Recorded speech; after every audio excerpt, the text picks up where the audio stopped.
So First Lego League Challenge is what used to be just plain First Lego League for 4th through 8th grade.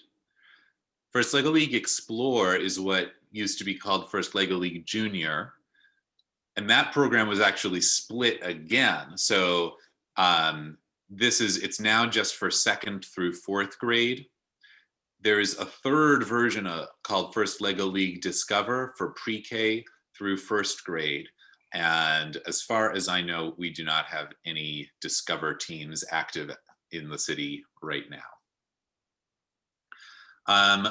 Most of the questions we've been getting already about the season plan have been about robot design, because that's also the piece that's the most different this year. So we're gonna take some time.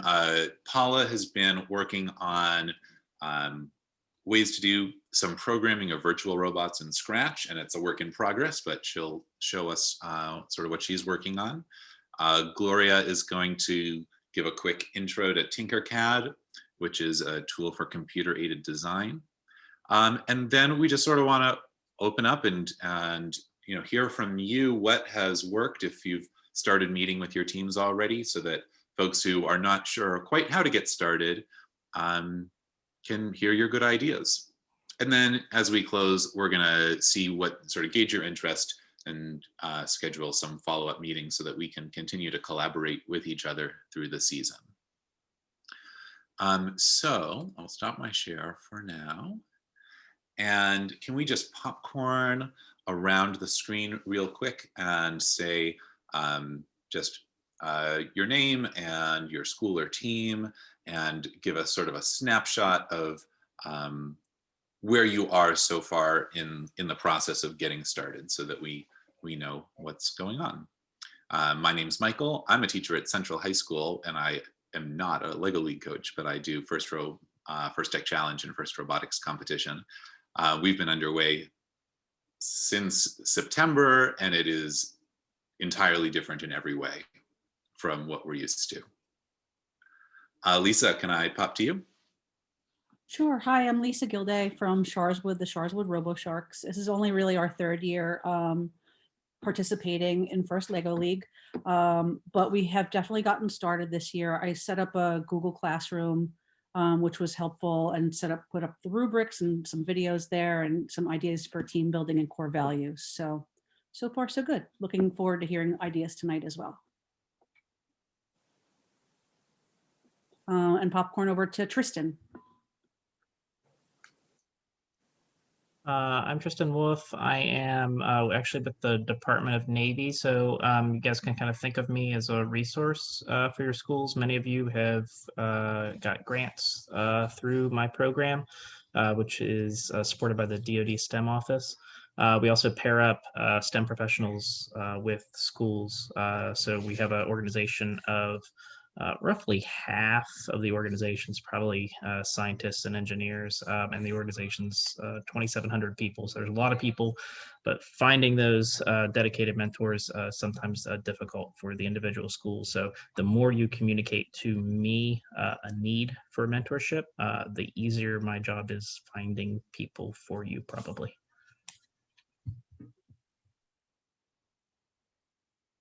Popcorn to Nicole Hayward. Hello, my name is Nicole Hayward. I am a coach at James Dobson Elementary School. I haven't gotten started yet, so I am looking for ideas to try to incorporate the program. We've been doing it for some time now, for several years, and I am anxiously waiting to get started. So, but glad to be here. So I'm going to pop over to Paula. Hi, Paula Don, Office of Curriculum and Instruction, gifted the person who's paying your EC, and yes, I will pop the form in later. And I'm really excited and in awe that all of you are wanting to do this under the circumstances that we are, because I think it's such a fabulous thing to give our kids this experience. So thank you, thank you, thank you.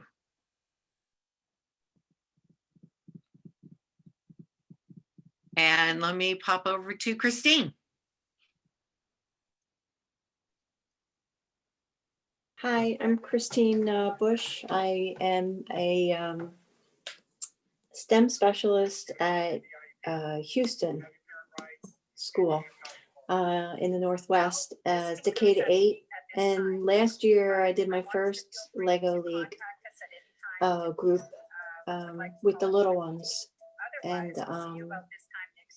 And it was so rewarding for them and for their families and for me.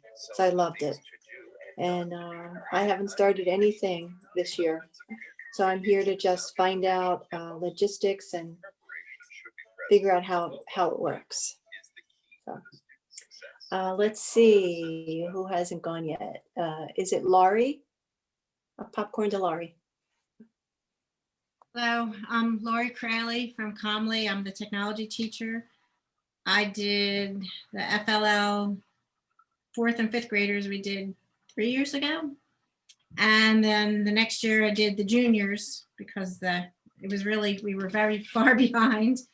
So we decided to try again this year with the challenge program. We haven't started yet. We'll be selecting students, I guess, this week. My partner who's helping me is Andy. Do you want to have anything to say? Hi, I'm Andy Hollister. I'm a 5th grade teacher at Comley, and I'm brand new to this, so I'm just here to get information and to see where it goes, but I'm eager. It sounds fun, so. Okay, how about we popcorn to Jen? Oh, you're muted. Hi, my name is Jen Smolarski. I'm from Lowell. I'm here with Brooke and Kelly. And this was really Kelly's, she brought us in. We haven't started anything yet, so we're just here for information to see if it's something that we'd be able to do. So I'm going to popcorn over to Kelly. She can tell you. Hi, I'm Kelly Kinsey from Lowell. I'm the school-based teacher leader there, and we had gotten Paula's email, and we were looking for something to do with some of our enrichment kids. So this is really brand new to all of us. We're just trying to find out some information to see if it's something we want to do and get involved in. We're K to 4, so we have a lot of little ones who don't always get to do enrichment activities like this. So we thought that it would be something good. We also have Brooke Braverman, so I'm going to popcorn to her because she is with us as well. I teach science at Lowell, so I was just interested in like a cool enrichment thing to do. So I'm just a novice trying to see what this is all about. I'll popcorn to Pig. You say Abe? I'm sorry. Sure, Abe, go ahead. Okay, I'm sorry. Hey everybody, how you guys doing? My name is Abe. I'm from Blackenberg in South Philly. First year teacher there, and also first year with this program that I'm trying to get involved with. So they asked me to participate, so I'm here for that. So I need all the information I can get, and I'm ready for it. You know, I've done robotics in the past, but nothing as being a leader of it. So I guess all the advice, I'll take it, and I will popcorn it to Robert. Hi, Abe. Thank you. Hello, everybody. I'm Bob Kenyon. I am a STEM and enrichment teacher at Jenks Academy and have been running the Jenks Academy Robotics, I guess, for 4 years.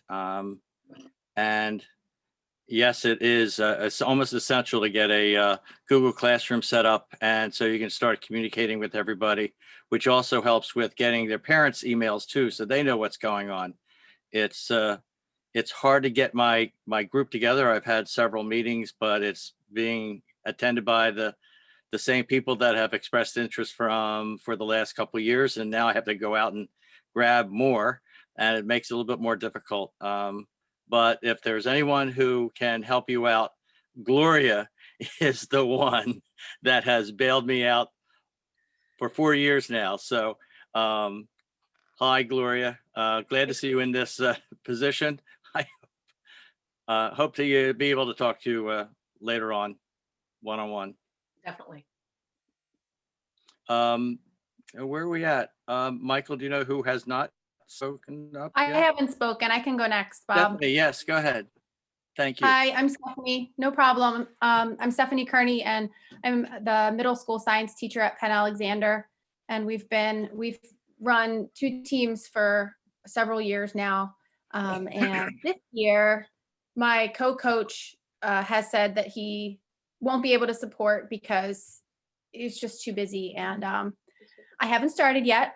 And I'm hoping I can get inspiration and encouragement here because I'm honestly a little worried about undertaking another thing that is going to be time intensive and being on screen longer and having my kids be on screen longer. So I'm hoping I can get some positive vibes from the group tonight and just give me that push I need to start recruiting some kids. And with that, I'm going to throw it to, have we heard from Lori? Okay. First, I'm Lori Abernathy. My co-coach is Miss Troy down in the bottom. Nicole and I are on our 3rd year. I take the lead on the challenge team, to use the new terms, and she takes the explore team. We're excited. We've started. We had our first meeting with our kids on Thursday. And I just have to say thank you to Stephanie, who has been such a gracious host for our first 2 years out. Penn Alexander and Paula and everybody that works on that just does such a wonderful job that we're gluttons. We came back, sorry about them, they're excited too. We came back for more. And I'll pop down to Nicole. Hi, I'm Nicole. I lead the Explore team at Thomas Home.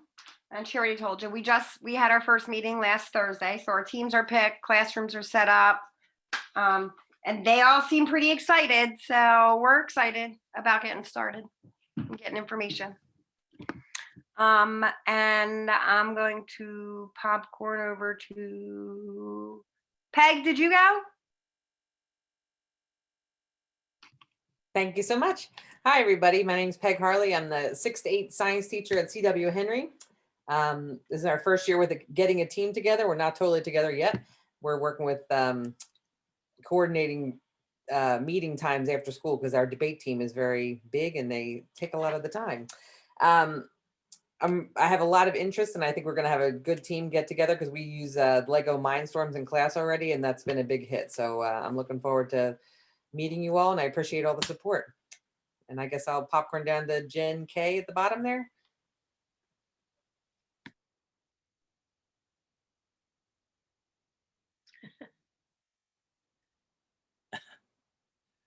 Hey, she can't do it. Pick somebody else.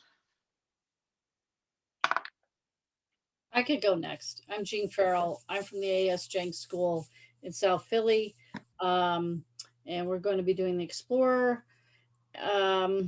I'm looking for a lot of support and figuring out how to do this online. I did have my kids start last week with Tinkercad and they had a great time playing around just to get to know that software. I don't even know if that's what we'll be using or not, but thought we just have some fun with it. And I'm hoping to get a lot of information tonight. Oops, I'll bounce this to Jay. Hi, hello. I'm Jay. I'm an assistant coach at the Masterman Middle School team. I guess we're now the Challenge team, and I'm a parent of one of the kids in the group. The lead coach isn't here today, and we've had I think we've had 3 meetings.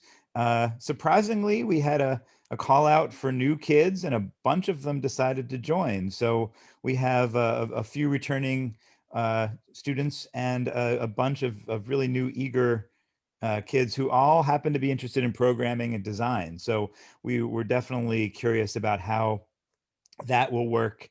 And there's enthusiasm, so we want to match it with being able to give them something good to do.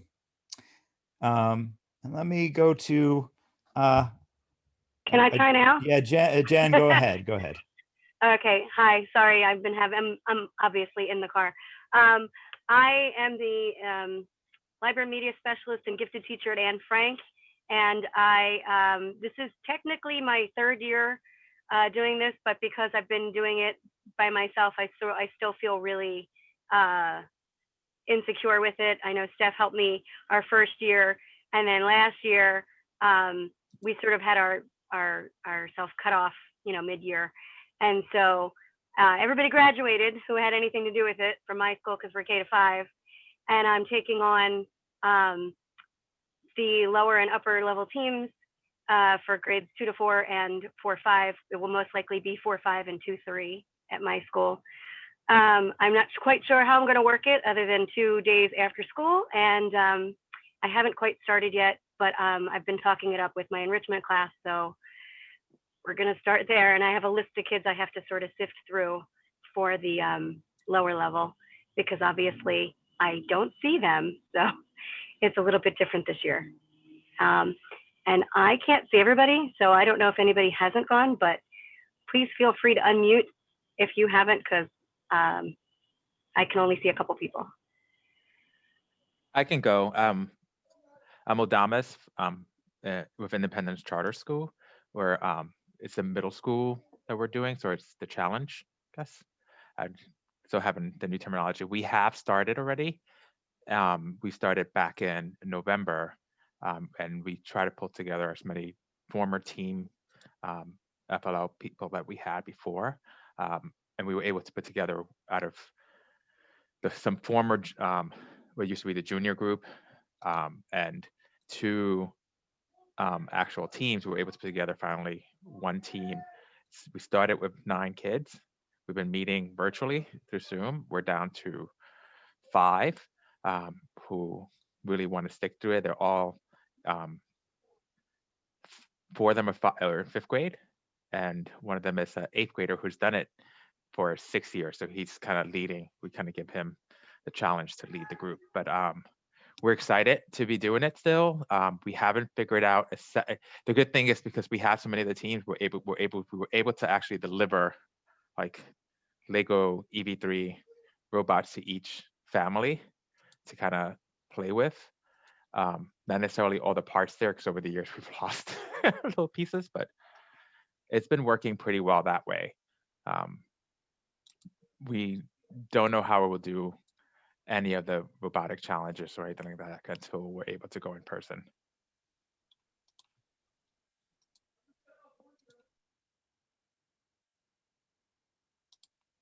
I think, oh, Andrew, have you gone? Not sure who else. Andrew did go. Yes, I went after Lori. Okay, so perhaps we're at the end. Thank you, everybody, for introducing yourselves. I think, especially now, it is worth it to take 15-20 minutes and see some faces and hear some voices and start to feel connected to what's going on around the city. One of the the priorities that we set out when Gloria and Paula and I sort of sat down to say, okay, what is this going to look like? First and foremost is we want to keep as many students and teachers and schools as possible active in the First LEGO League program. We're all here because we've seen the excitement and the real joy that our students get by doing this program. And we also know, especially those who have had like whole classes of dedicated students graduate onto the next school, that keeping consistency in the team is really helpful.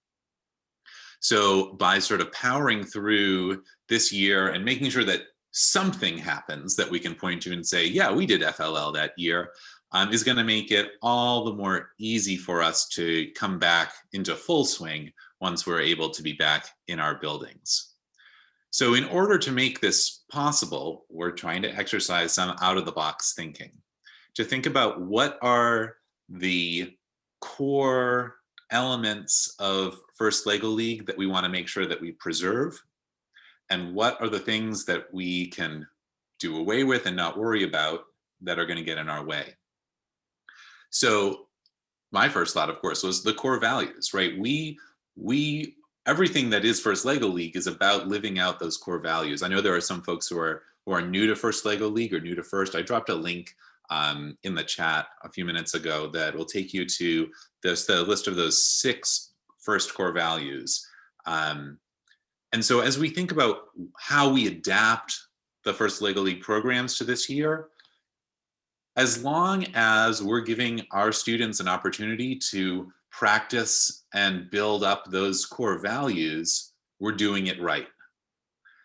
So there's no limit in the number of ways that we can do this right. And when we saw that FIRST, for its official competitions, was sticking pretty closely to normal, we said, that's not going to work. We need more flexibility so that our teams, our coaches, our students have sort of more flexibility to be creative and find new ways to teach these core values and to live out these core values. So the plan that we put forward and that we discussed with a group of coaches over the summer really sort of pairs down the requirements to make it easier to do. So what I would like to do, oh, I'm sorry, and there's one more thing that I wanted to comment, something that Jay said about looking for the enthusiasm in the students and finding ways to encourage that. That really hit home for me. What we've been seeing in high school is that in high school robotics, we have been throwing so many different things at them. Like, try this, you can do this online competition, try this other thing. And different people are latching on to different things and going with it. And not everybody is excited about everything, and that's okay. We're looking to maximize the opportunities for students and for teams to engage with STEM, engage with the first core values, and engage with each other as a team. So I think next I'd like to see if there are, for the folks who have either read through the season plan or watched my sort of video presentation about that, does anybody have specific questions about that plan that you'd like to ask at this moment? Can I jump in, Michael, just for a sec? I also, one of the things that Michael and Gloria and I have been talking about, especially for the folks who are new, and Abe, I cannot believe as a new teacher, you're taking this on in addition to being a new teacher during COVID. Anyway, this is a great time or a great experience to really focus on core values and the project.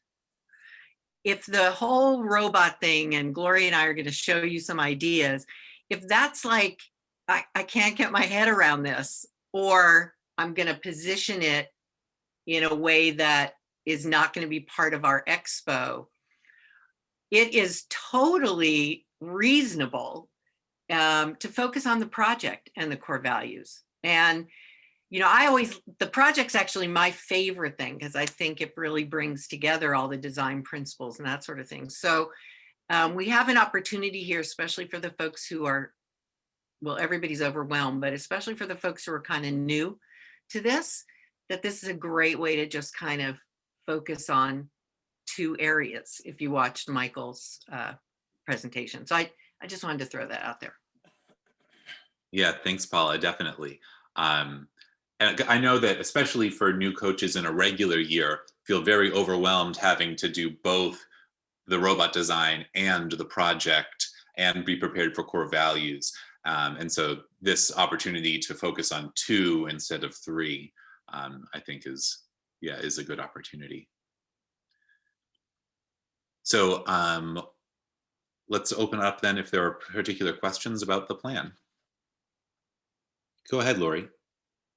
So after watching your video, I wanted to make sure that I was clear with what the parameters were. We can register to do all 3 parts, but we'll only be judged, and this is the part I want to make sure, on the 2, like say we only get to the core values and the projects, which is where I think Nicole and I are already planning to spend most of our time. But if we do get something done for the robotics piece, we can compete, but if we don't, we're not going to be penalized. In the robotic piece of it. Let me clarify that. Good question. So in answering that, we're trying to balance two things. We're trying to balance giving you the opportunity to decide which pieces of the competition you want to do and to change your mind about that as you go. We are trying to balance that with the need to get schedules and volunteers and judges and everything for the event itself arranged. In an ordinary competition, everybody does everything and it's very, like, you know exactly what's what. Because this year, different teams are going to be doing different parts of it, we're going to need different numbers. Like, I'm expecting we're going to need more core values judges and only a few robot design judges. So because the sort of logistics of arranging the tournament are going to be more complicated, that's what the March 1st deadline is about. So you all will need to register for the event. Most of your teams are already registered with FIRST, but every year you also need to sign up for the particular event. And the registration forms are already open for that. They will close on March 1st. So essentially what I need you to do is by March 1st, commit to which pieces you're going to compete in. Okay. And so if that means you decide we're going to do core values and project and we're not going to do robot at all, fine. You will compete in those two. You're eligible for awards for core values and for project, but you will not be scheduled to do robot, and you will not be scheduled, and you can't sort of add that on after March 1st. And then the other way around, if you sign up to do all three, you'll be scheduled for all three, and we need you to show up for judging for all three. Even if you have very little to present, I need you to show up for judging, and here's why.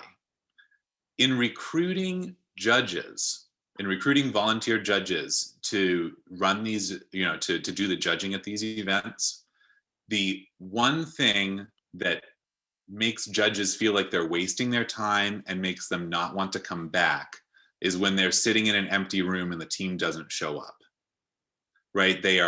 When teams come and they're underprepared, they're happy to work with you. But when teams don't show up at all, they feel like their time has been wasted. And so if you do sign up for something, even if it doesn't pan out like you thought it would, if you signed up for it, you've started it, which means you have something to show. And however much, however little, that's fine, but please do actually attend. On a normal competition with 30 teams, I'm looking at recruiting like 90 volunteers, right? It's a lot of people. And so making sure that they all feel like their time is valued in the end is super important. Does that clarify, Lori? It definitely did. Basically by March or February 28th, we need to have a really firm idea of which we can participate. So yeah. Thank you. There was I just wanted to clarify that. No, please. That I think is both the most confusing and the most important piece of this. So I'm happy to clarify. And the other thing is, don't feel like you need to be overachievers, right? Setting the bar lower for yourself so that it's easier to meet the obligations you've set for yourself is absolutely the way to go. Lisa has a question. Go ahead. Oh, thanks. So I saw in the materials that you handed out that for the robot design, obviously you're not interested in a teacher-led robot thing, even if the kids do it. So what does the judging look like for the robot design? Great question. So this was I think the biggest disagreement that we had with First Mid-Atlantic is First Mid-Atlantic said, oh, the kids can design it and tell the coach how to build it. And I'm thinking, how does that work? Because anybody who's ever built a robot, you have your design, you build it, and it doesn't work, right? building the robot isn't the initial design. It's I built it, it doesn't work, and now I have to figure it out. Like in my mind, that's that troubleshooting and redesign is the centerpiece of engineering. And if it's kids trying to call the shots via Zoom, I don't think that's real. So we said we wanted to be straightforward with that. If your kids can't meet together, they can't build together. So what does robot design judging look like? It is wide open. Let me put this slide up in case there are folks who haven't seen it or just want a reminder. We've sort of thrown the doors wide open on this. It's robot design judging. So you'll be in a Zoom session, your team with a panel of robot design judges, and you need to show them what you've done in the realm of robot design. And if you are able to meet together, you have a built robot to show, it'll be just like normal. If you can't meet together, which I think is most of us, maybe you have designs that are hand drawn, that you've taken pictures of and you can screen share hand drawings. Maybe you've learned CAD, and Gloria will show us a little bit of Tinkercad in a moment. And so you have sort of computer generated versions of a robot, or even just a part of a robot. Maybe you have done some programming in Scratch or in another like virtual coding environment where you have a virtual robot that's completing sort of a facsimile of one of the missions, and you can show the judges that. Our judges are going to be impartial to your ability to actually access technology or physical kits or work together. Yes, that's going to be tricky for them, but that's their problem, not yours. That's our problem, not yours. So our goal here again is whatever you can do to think about how you would build a robot, how you would approach the missions of this challenge, and then however you can communicate those ideas or that process or the product to the judges, it's all fair game. Now, just like with the project, ordinarily the project is the thing that's wide open and the robot design is very, very focused. So robot design this year is definitely going to feel more like the open-ended nature of the project because there's so many different ways to go about doing it. And as I'm learning now, so for the high school first competitions, we now have this year an innovation challenge, which is very similar to the innovation project that you all have been doing for years. And we are overwhelmed by the open-endedness of it and trying to figure out how to, wrap our heads around that. So I know that making it more open-ended both gives you more opportunity, but also is more challenging because you don't know how to start. And then the other thing that I wanted to point out here is that if you're not actually building the robot, it does not need to be designed from Lego. I know that if you had to like draw it and draw the Lego pieces or CAD the Lego pieces, that would be near impossible. So that if you're not building it, it doesn't need to be restricted to Lego. So that's wide open.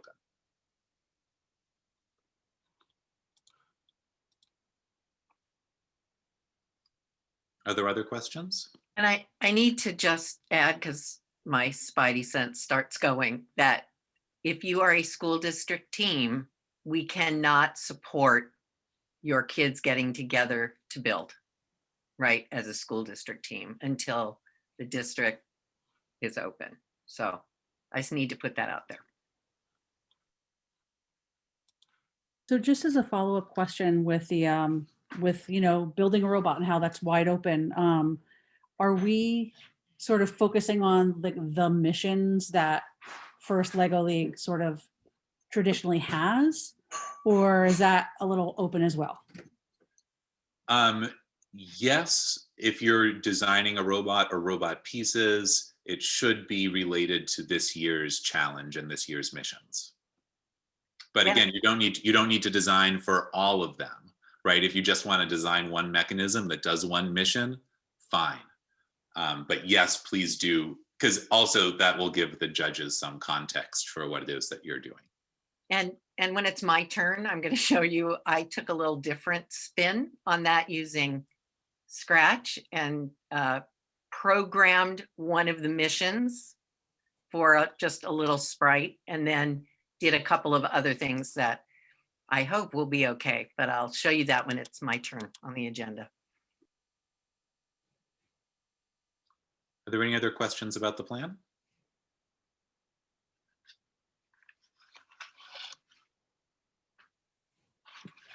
Then Paula, it's your turn. Oh, sorry, Michael. I had a quick Oh, go question. ahead. I'm so sorry. Please. Hi, it's Ashley. I'm sorry. I was actually driving when everyone was introducing themselves, so I didn't want to do the dangerous route and try to, play with my phone. You guys were on Bluetooth. Just a quick question about the robot build. I know you said if teams can't gather, they can't build together. I'm working in a very small charter school, and one of the workarounds that we've found is that we've had a robotics program for a while, and all of our students were able to come to the school in a safe way to pick up, like we made little Lego kits for them just with like random spare pieces. If they're still thinking through that building process and building together from home, but like on a Zoom screen, is that still not an acceptable kind of format to go about it? That's fine. That's great. That's fine. Okay. What the thing that we didn't like was the idea that that one student or one adult was going to be doing all of the building with other people trying to direct. So if you have a way for everybody for all of your students to be building, then that's totally fine. Okay. All right. I just wanted to make sure. Thank you. And we're also trying to be sensitive to equity issues, because as a charter school, you guys have some ability to do things that we as a district cannot, right? And so in not wanting to say you have to do this, and so that's where also kind of the sensitivity to, look, if you can, you can give Legos to take home, we can't. You can't, so there's certain, we just want to be sensitive to the equity issues as well. So yep. And again, the robot design judges will be instructed to be totally impartial to a team's ability to access technology or supplies or work in person. They will understand because you will tell them sort of what your situation is.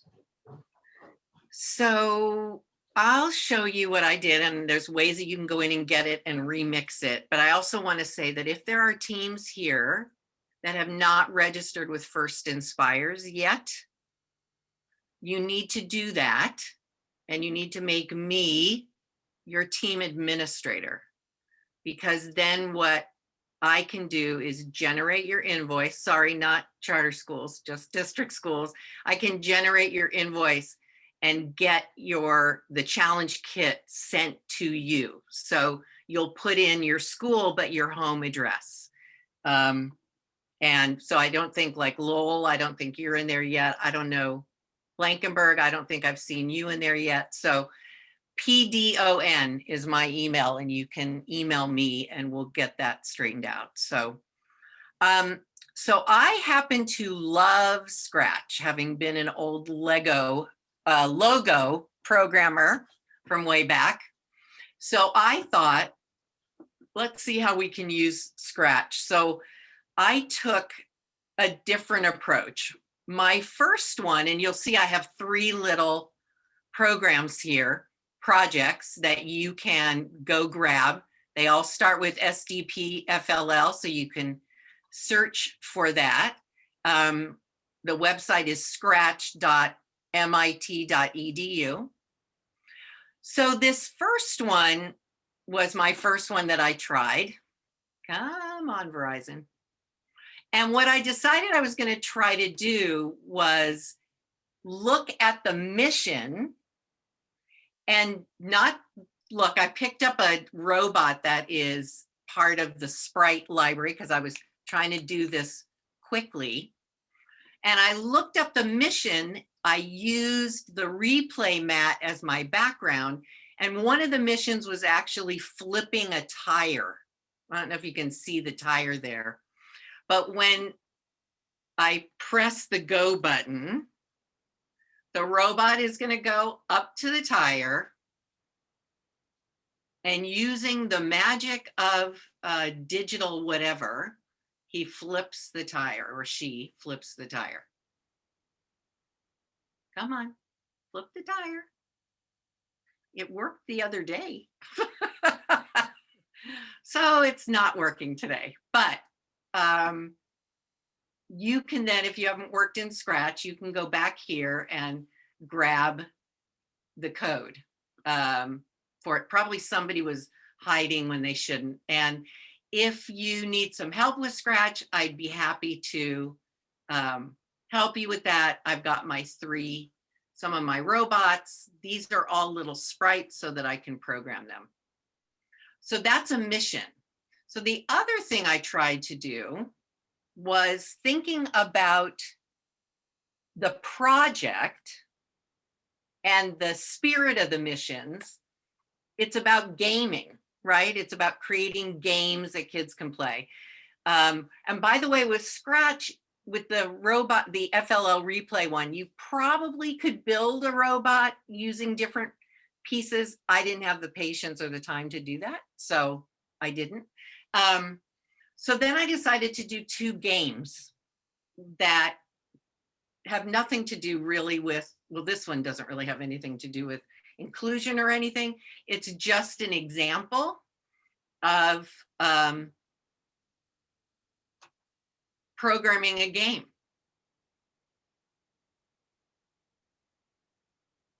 Okay, that's that game.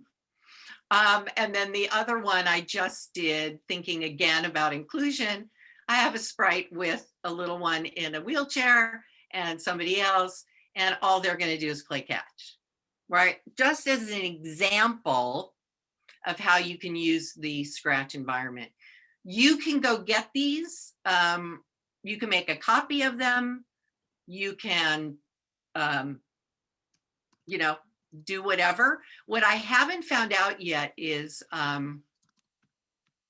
you can share it with different people and stuff, but I was going to look at how you could get 3 or 4 kids that wanted to code in the same Scratch project. I don't know if you can do it at the same time. So we'll have to play with that, but it's all free. You can upload pictures from other places. If you don't, here, I have a little background here, the golf course I found somewhere on Google. So, so those are just some out of the box thinking, very elementary using Scratch. And I think Scratch is also something that 2nd and 3rd graders can do as well. And it's a very similar environment to the blocks-based coding that we usually do with the EV3s. And the Spike Prime kits that we will be probably moving over to next year use a Scratch interface on the Lego platform. And I'd be happy to help anybody with this, or, talk to your kids about it, meet with you guys, whatever. So just reach out. Yeah, and that just provides a way to program something, even if you can't build it. And Thomas, you asked if it's free. It's just out there.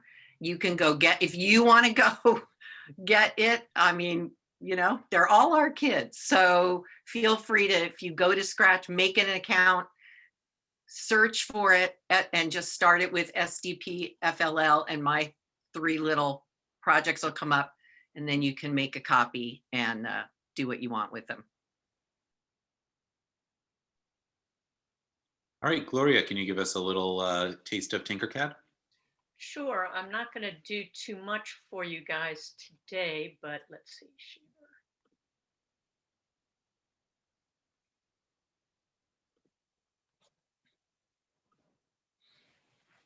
Okay, So with Tinkercad, it's also, again, a free software, at least for educators. What you're going to be doing is creating designs of anything you want. It has both a teaching and a learning section, as well as a gallery. So if you go into, for example, gallery, they oftentimes will have examples of things that you can use. Some of these you'll actually be able to adapt, but if you want to start with lessons, you would go into the learn section, and they have starters, just how to move around on the screen, those kinds of things, and then actual lessons to show you how to make specifics. When we originally talked about this, we thought that this would be something that they could do robot design on. I think that for many students, it will be difficult to actually design a full robot on here. It might be okay to design perhaps a mechanism like a grabber or something like that. That would be a little bit simpler to design in Tinkercad. But also, this would be a great place. Somebody said they already used it and the kids loved it. A great place to just do team building. Maybe you make a little tag like this that has your logo and your team name and whatever. So there's a lot of things that you can do in here. They do have lesson plans and the whole bit, and then you go back here and it'll get you in there. If you go into create a new design, it's very simple to use. You're basically given a workspace. If anybody has done any CAD work before, you basically have drag and drop things that you can pull over. You can adjust their size. You can lift them up, attach other things, you know, and look at it from different angles and measure things, whatnot. They have a lot of things here. So they also have down here, which I haven't explored a lot yet, but they have a lot of different shapes under the all shapes section here. So you can pick something. There's also a lot of YouTubes out there for designing a robot on here. Some of them are pretty complicated and some of them are cute and fun, and maybe that's all you do, and that's fine. But that's Tinkercad.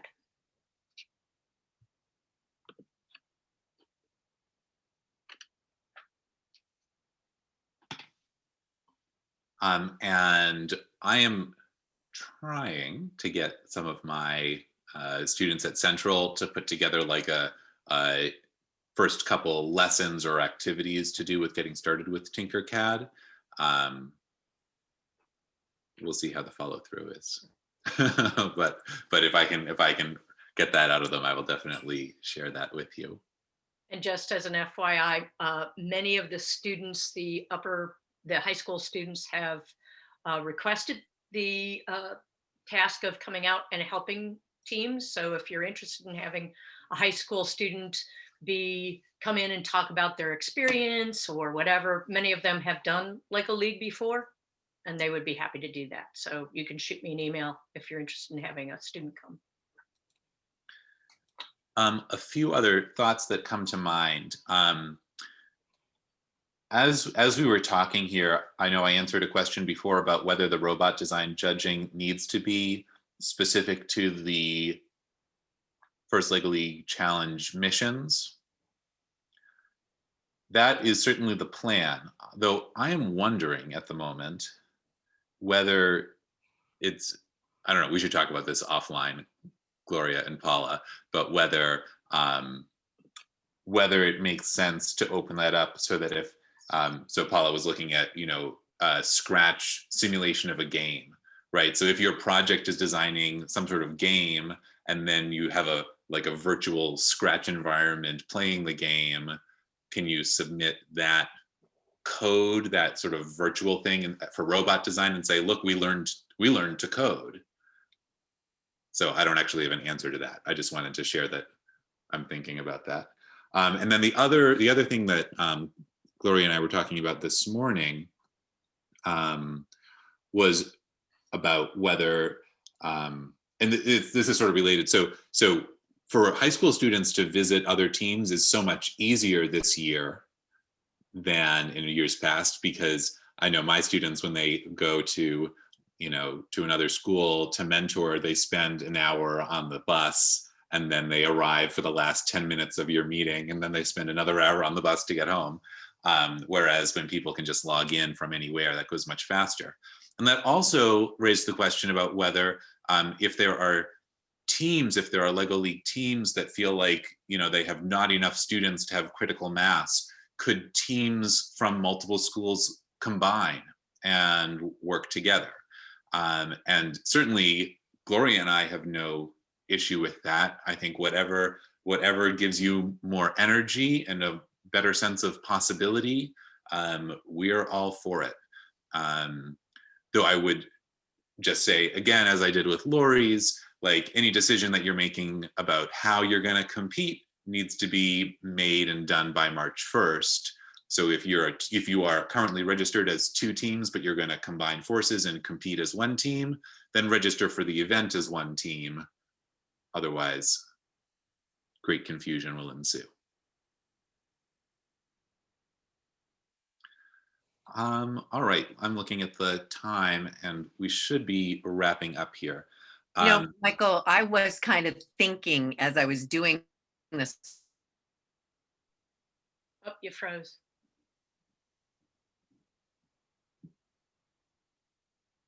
Uh-oh. She's still talking. We lost a lot of that, Paula. Wasn't on mute, my stable internet. Oh. Painful. All right, I think we'll. For the missions. I did not get any of that, but I'm sorry. Can we, I guess my question is whether coaches are interested in having a regular reprise of this meeting to just touch base. I'm seeing some thumbs up. So the high school coaches are meeting fortnightly. And I wonder if we should do the same for you all. Seeing nods, yes. Gloria, I know that we canceled Gloria's usual Tuesday night robots for this. Gloria, do you have a day that works? Day that works. Actually, it depends on when people can meet. So if it's after school, like 4, I can do almost anything. Once we get into the evening, I also mentor FRC and FTC teams. So evening gets very booked up. Plus I run the Student Advisory Council for the coalition. So would people be able to meet at like 4:30? Yeah, so if we can do like 4 or 4:30, I can probably do pretty much any day.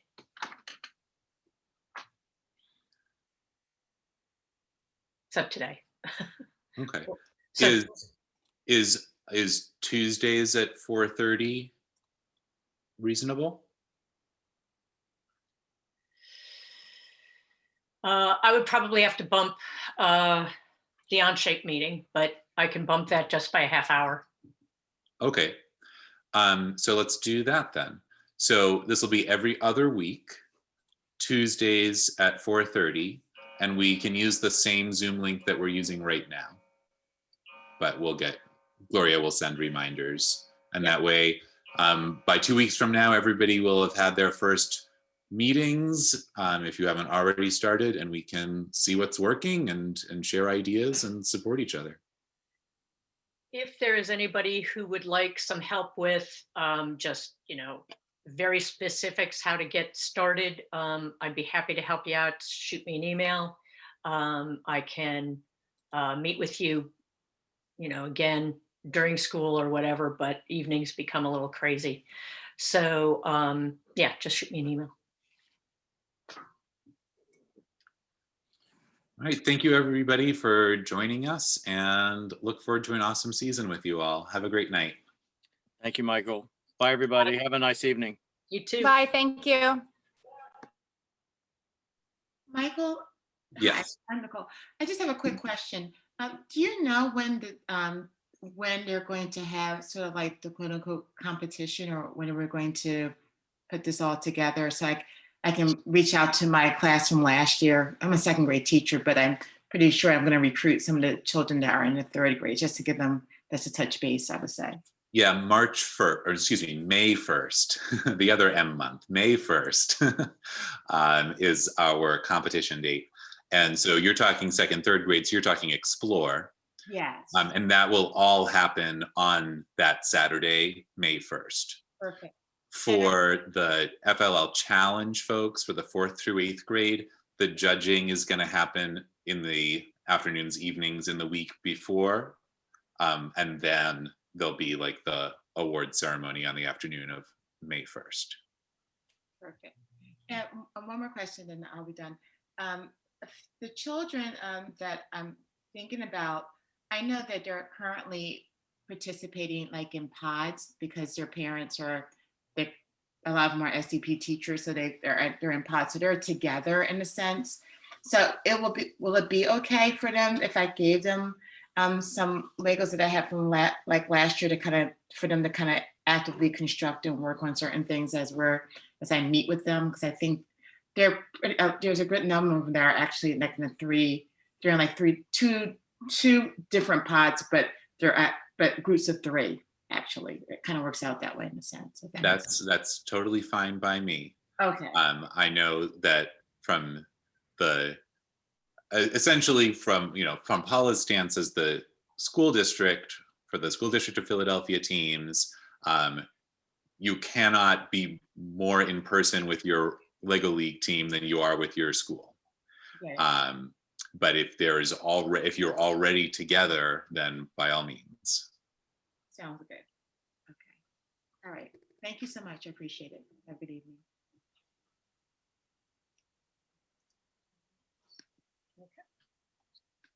Thank you. Have a good night. You too. Good night. Good night. Do you Thanks have a again. couple more things to go over?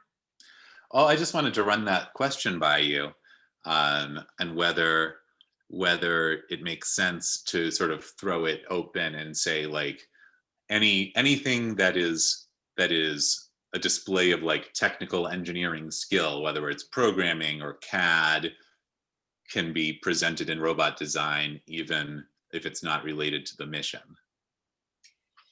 It's like I'm of two minds on that. Well, wouldn't it have to be related to something like a mission or a design? Yes, Or the I think project. that's too open. I think you're going to have trouble having them figure out what exactly they want to do for that, and then the judges are going to have a hard time. Yeah. Hey guys, I just had a quick question. Sure. Yeah. First time, everything. So what would your advice be for a first timer? How should I approach this? Do you have your group set up yet? Do you know? I just got this tossed at me yesterday, so I'm like coming blindsided. So. Okay, Abe, I will give you lots of support. So you're going to want to talk to me a fair amount. Okay. Do you have a time that's good for you that week? Yeah, I'm usually free after like 4 o'clock. Okay. I'm pretty sure I have. Do you have your email was you received the invitation, right? So you're on the email list? No, I got the email forward from my principal. Okay. So here's my email.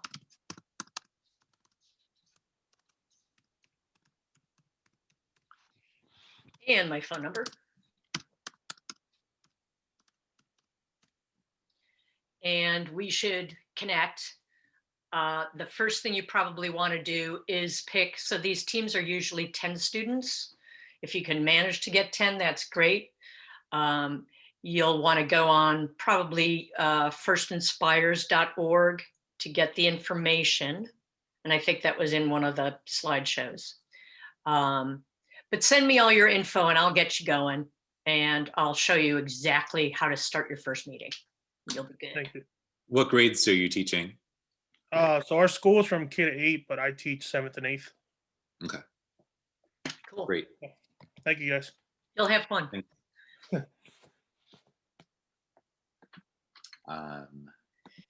Yeah, so I think that's a little too wide open, personally. I think they're going to have a hard enough time figuring out, they're going to try and force themselves to build some kind of robot, I think, if they're just too confused about what robot design means. So I think if they specifically have to, oh, we have to do something that will flip a tire, they'll know, oh, I've got to have this kind of motion. I can draw a little drawing. I can maybe animate it in Scratch. It gives them a focus. I think it's, Okay. I think they need That's good. too much open-ended. Yeah. And Open-ended they'll is all freak scary. out. Yeah. That's why, I don't know if you can hear me, but I can't. that's why I thought about using the missions as a way to program rather than the design, right? Like focus on the programming and building the little, the background. And I don't even know that I would suggest using the replay mat because it's so, unless somebody takes it and then blows it up, because but that's kind of how I was thinking of it, rather like if the robot design were in CAD, but that's fine. But I think using Scratch as a way to then the coding becomes the design to accomplish the mission. So yes, I think, well, I don't know. If you put programming into the robot design category, Yeah, which it is. It should be a mission based. Should be mission based.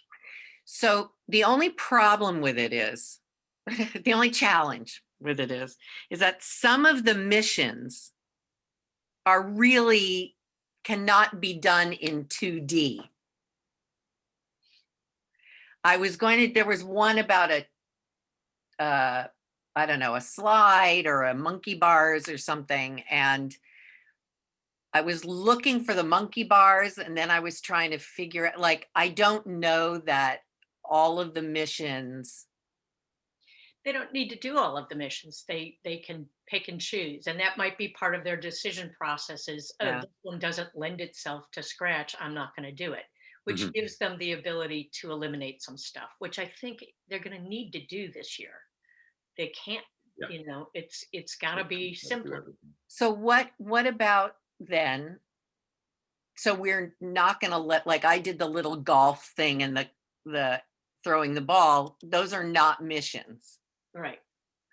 But they can use those to understand how to make something travel in that way. They can look at your code and say, oh, well, this shows me how to do this, or this shows me how to do that. So it's still valuable. It's just, I think that, you want them to focus on, how do I solve this specific problem if you're going to have it then be judged. Okay. So they can't make up a game and code that in Scratch and have that count. If they're going to do robot design, they can do CAD or they can program a or mission. They can draw. So I was going to go over there's just there's so much that they can do, and I want them all to have a little time to digest some of this. But even when I'm looking at what I'm trying to do with my high school students to get them to design, we're having a CAD competition, and I'm going to have them all draw it first. And so this concept of this is, iterations, and you maybe draw something, and then, whatever you come up with in CAD is brilliant. We are still recording, I just want to say. Oh. Oh yeah. You can